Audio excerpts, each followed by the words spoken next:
Video बनाने के पहले सोच लेते कौन बनाया, क्या बनाया, किस लिए बनाया है। हाँ, आप वीडियो बना दिए, डाल दिए हैं।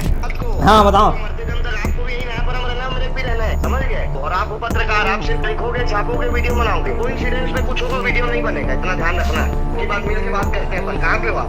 तो मेरे घर आओगे कि मैं आपके घर आऊँ कि और कहीं मिलोगे? कहाँ मिलोगे? ऐसा जगह मिलना जहाँ पे कैमरा हो, ठीक है? आपके लिए सहूलियत रहेगा। लाइटिंग अच्छा आएगा ना, समझो। हम लोग क्या 8-10 लोग मारेंगे आपको, तो ज्यादा सही रहेगा। हाँ मैं कार में घूमता हूँ, किसी दिन फेल दिया तो क्या होगा? हाँ।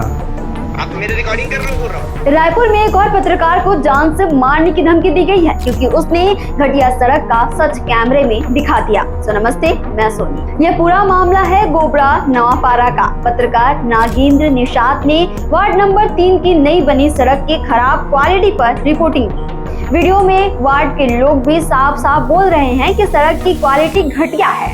बस यही सच्चाई ठेकेदार रजत मंगानी को चुभ गई। उसने पत्रकार को फोन करके गाली गलौज की और धमकी दी, मैं बहुत घटिया आदमी हूँ, कैमरे के सामने 10 लोगों के साथ मिलकर पिटूंगा। धमकी का ऑडियो वायरल हुआ और FIR भी दर्ज हुई। नगर पालिका अध्यक्ष ओम कुमारी साहू ने माना कि सड़क की क्वालिटी खराब है और ठेकेदार को ब्लैक लिस्ट करने का प्रस्ताव देंगे। वहीं राजनीति भी गर्म हो गई है। कांग्रेस ने ट्वीट कर पूछा, छत्तीसगढ़ में पत्रकारों की जान की कोई कीमत नहीं है क्या? लेकिन ये कोई पहला मामला नहीं है।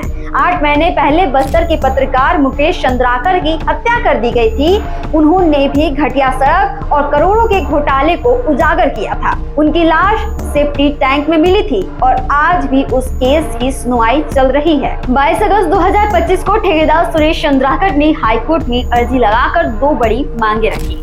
पहला, उसे अधूरे सड़क काम को पूरा करने दिया जाए। दूसरा, उसका ठेका रद्द करने का फैसला वापस ले लिया जाए।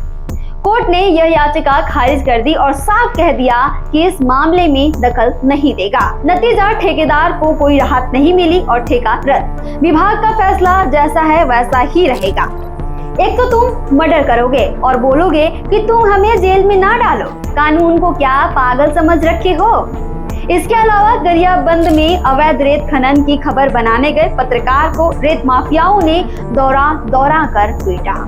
लोग अक्सर कहते हैं कि सारे पत्रकार बिक चुके हैं, सब गोदी मीडिया बन चुके हैं, लेकिन जब कोई पत्रकार सच दिखाने की हिम्मत करता है, घोटाले की पोल खोलता है और सच्चाई उजागर करता है, तब उसे रास्ते से हटा दिया जाता है और मौत के घाट उतार दिया जाता है। उस वक्त वो लोग जो हमेशा गोदी मीडिया चिल्लाते हैं, नारे लगाते हैं, तो क्यों हो जाते हैं?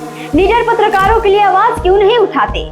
अब तक जनता सवाल पूछ रही थी, लेकिन आज एक पत्रकार सवाल पूछ रही है जनता से। क्यों चुप हो? चुप क्यों हो? छत्तीसगढ़ से जुड़े और अपडेट्स के लिए आप देखते रहें वयम छत्तीसगढ़।